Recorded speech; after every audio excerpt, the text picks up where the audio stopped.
warahmatullahi wabarakatuh. Perkenalkan, nama saya Putri Dewi Rahmawati dengan NIM 2008 0310 2001 dari D3 Administrasi Keuangan Universitas Jember. Di sini saya akan menjelaskan materi tentang akuntansi kas, penetapan pada Bank Indonesia, keliling, dan pajak. Materi pertama ada akuntansi kas. Kas adalah mata uang kertas dan logam baik dalam valuta rupiah maupun valuta asing yang masih berlaku sebagai alat pembayaran yang sah. Perubahan posisi saldo kas di bank dapat disebabkan oleh beberapa hal berikut. Yang pertama, penyetoran dan penarikan tunai oleh nasabah.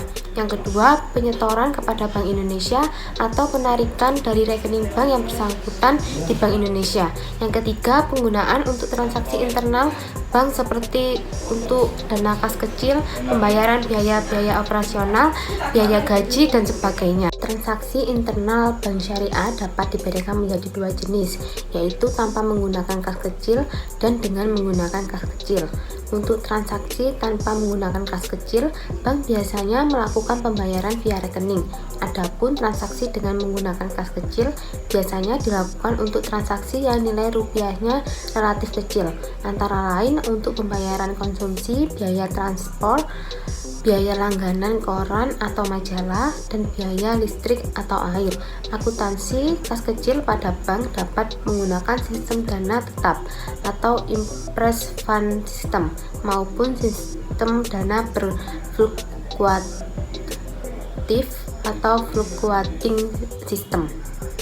Transaksi dana kas kecil dengan sistem dana tetap meliputi pembentukan dana kas kecil, pemakaian dana kas kecil, dan pengisian dana kas kecil. Dalam sistem ini, pada saat pembentukan dana kas kecil, bank akan menerbitkan dana kas kecil dan selanjutnya pemakaian kas kecil tidak di jurnal, tapi hanya diarsip sehingga saldo dana kas kecil akan tetap. Yang berubah adalah komposisi kasnya, karena komposisi kasnya terdiri atas uang tunai dan arsip yang bernilai untuk ditukarkan pada saat pengisian kembali. Jumlah uang berkurang tetapi bukti pemakaiannya bertambah. Pada saat pengisian kembali, bank akan mendebit biaya-biaya yang telah dikeluarkan dan mengkredit rekening kasnya. Kasus 14.1 transaksi kas kecil sebagai berikut. Maka jurnalnya bila menggunakan sistem dana tetap adalah pada tanggal 1 Maret XA dana kas kecil pada kas sebesar 500.000. Pada tanggal 31 Maret XA beban konsumsi rapat sebesar Rp40.000 dan beban bahan bakar Rp60.000, beban asuransi cash in safe sebesar Rp50.000, beban asuransi kas in transit Rp20.000, beban koran dan majalah sebesar Rp40.000, beban listrik sebesar Rp120.000, beban air Rp100.000, beban servis kendaraan Rp50.000 pada kas sebesar Rp480.000. Jurnal bila menggunakan sistem dana berfluktuasi adalah sebagai berikut. Tanggal 1 Maret XA dana kas kecil pada kas sebesar Rp500.000. 3 Maret XA biaya konsumsi rapat pada dana kas kecil sebesar Rp40.000. Tanggal 7 Maret XA biaya bahan bakar pada dana kas kecil sebesar Rp60.000. Tanggal 11 Maret XA biaya asuransi cash in safe pada dana kas kecil sebesar Rp50.000.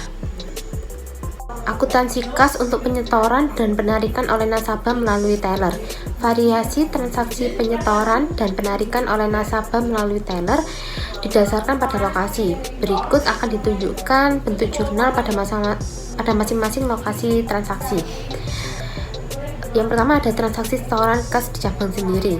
Transaksi setoran cabang sendiri adalah transaksi di mana seorang nasabah memasukkan uang untuk rekening yang berasal dari kantor cabang tempat uang itu dimasukkan. Soal seperti yang ada di PPT, maka jurnal di kantor cabang tempat transaksi cabang Pekanbaru, yaitu tanggal 2 Agustus X9 Kas pada rekening nasabah atas nama Yanti sebesar Rp250.000. Selanjutnya, transaksi penarikan kas di cabang sendiri. Transaksi penarikan di cabang sendiri adalah transaksi di mana seorang nasabah menarik uang dari rekening yang berasal dari kantor cabang tempat uang itu ditarik. Contoh soalnya seperti yang ada di gambar. Maka jurnal di kantor cabang tempat transaksi penarikan cabang Pekanbaru pada tanggal 4 Agustus 2000X9, rekening nasabah atas nama Yanti pada kas sebesar Rp100.000. Selanjutnya, transaksi setoran kas ke cabang lain. Transaksi setoran cabang lain adalah transaksi di mana seorang nasabah memasukkan uang di suatu kantor cabang untuk rekening yang berasal dari kantor cabang lain pada bank yang sama. Contoh soalnya seperti yang pada di gambar. Maka jurnal di kantor cabang tempat transaksi penyetoran cabang Pekanbaru pada tanggal 7 Agustus 2000XA, kas pada RAK cabang Yogyakarta sebesar Rp150.000. Jurnal di kantor cabang pemilik rekening cabang Yogyakarta pada tanggal 7 Agustus 2009, RAK cabang Pekanbaru pada rekening nasabah atas nama Syaza sebesar Rp150.000. Transaksi penarikan kas di cabang lain. Transaksi penarikan di cabang lain adalah transaksi di mana seorang nasabah menarik uangnya di suatu kantor cabang melalui kantor cabang lain pada bank yang sama. Maka jurnal di kantor cabang tempat transaksi penarikan cabang Padang pada tanggal 10 Agustus 2000X9, RAK cabang Pekanbaru pada kas sebesar Rp50.000. Jurnal di kantor cabang pemilik rekening cabang Pekanbaru pada tanggal 10 Agustus 2000X9, rekening nasabah atas nama Yanti pada RAK cabang Padang sebesar Rp50.000.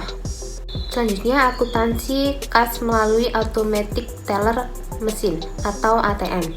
Nasabah kas melalui ATM meliputi yang pertama, transaksi pengisian kas ATM, yang kedua, penarikan oleh nasabah cabang pemilik ATM, dan yang ketiga, penarikan oleh nasabah lain.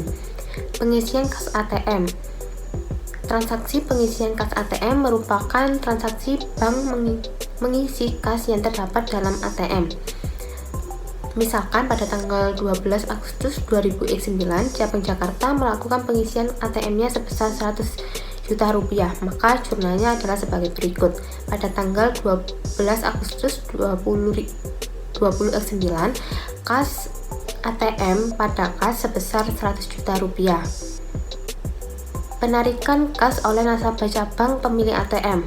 Transaksi penarikan oleh nasabah cabang pemilik kas ATM merupakan transaksi saat nasabah menarik dananya di bank melalui ATM. Contohnya seperti yang ada di PPT. Maka jurnalnya pada tanggal 15 Agustus 2009, rekening nasabah atas nama Edi pada kas ATM sebesar Rp500.000. Penarikan kas bukan oleh nasabah cabang pemilik ATM. Transaksi penarikan bukan oleh nasabah cabang pemilik kas ATM merupakan transaksi saat adanya nasabah dari cabang lain yang menarik dananya di bank melalui ATM. Contohnya yang seperti ada di PPT. Maka jurnal di kantor cabang tempat transaksi penarikan ATM cabang Jakarta tanggal 15 Agustus 20X9, RAK cabang Padang pada kas ATM sebesar Rp300.000. Jurnal di kantor cabang asal rekening yang ditarik cabang Padang pada tanggal 15 Agustus 20X9, rekening nasabah atas nama Desmiati pada RAK cabang Jakarta sebesar Rp300.000. Keriling merupakan sarana atau cara perhitungan utang piutang dalam bentuk surat berharga atau surat dagang dari suatu bank peserta yang diselenggarakan oleh Bank Indonesia atau pihak yang ditunjuk. Untuk mengikuti clearing, bank komersial harus terlebih dahulu terdaftar sebagai peserta clearing pada penyelenggara clearing, yaitu Bank Indonesia. Dalam kegiatan clearing digunakan warkat, dokumen, dan formulir Grilling. Selanjutnya ada akuntansi pajak.